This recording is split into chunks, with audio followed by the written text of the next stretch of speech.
editor-at-large Ahmed Aliolu. A lot of evidence now pointing towards Iran. What is Iran's response to all this? Because presumably it too wants to avoid a military confrontation.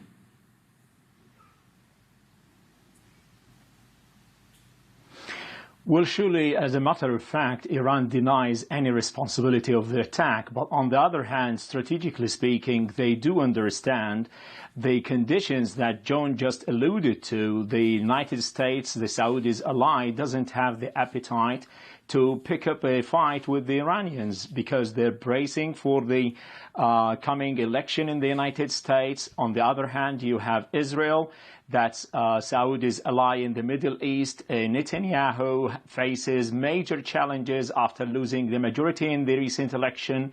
And on the other hand, you have the United Arab Emirates, who stabbed them in the back, if you will, stabbed the Saudis in the back by withdrawing from the battlefield in the middle of the fight.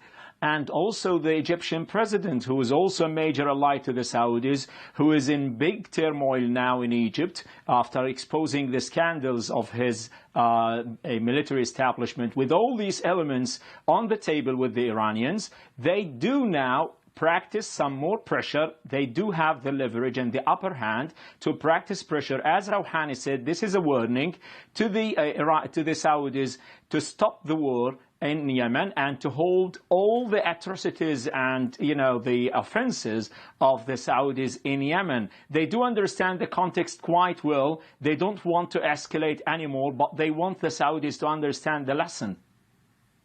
Ahmed, stay with us, because we've also been hearing from the newly appointed Saudi Arabian ambassador to the UK, who says those drone strikes on the oil facilities were an attack against the whole world. Prince Khalid bin Bandar Al Saud also spoke about the murder of the Saudi journalist Jamal Khashoggi in Turkey last year, saying it was a stain on his country.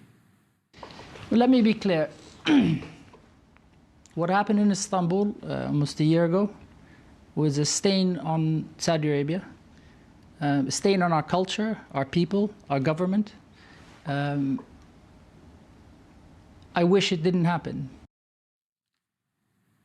Ahmed, it's interesting that he was speaking about Jamal Khashoggi there. How far do issues like the Khashoggi murder impact on support for Saudi Arabia in these matters of foreign policy?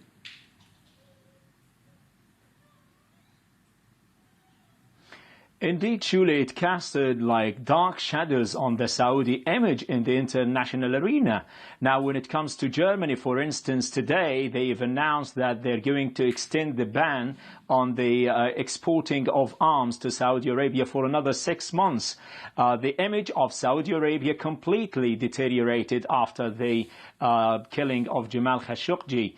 Now, what they're trying to do, they're trying to whitewash their image by doing this diplomacy, but it doesn't work. Now, on the other hand, you have the world who's only interested in business. They do kind of balance the relations with the Saudis. They do not want to lose a market like Saudi Arabia. But on the other hand, you have the media that is practicing more pressure on them to hold the Saudis accountable. Now, selling more weapons to them, using them in the war in Yemen is not going to help the international community in its quest to democracy or to human rights. So the Saudis are in bad and unenviable situation that they need to whitewash their faces and to gather more sympathy and support from the international community that is already putting some pressure on them to reveal the secrets of such a murder. Now, it's up to the Saudis to decide. If they want the international community to side by them, they need to comply with the international standards. Ahmed, thank you. Ahmed Aliolu there. Well, let's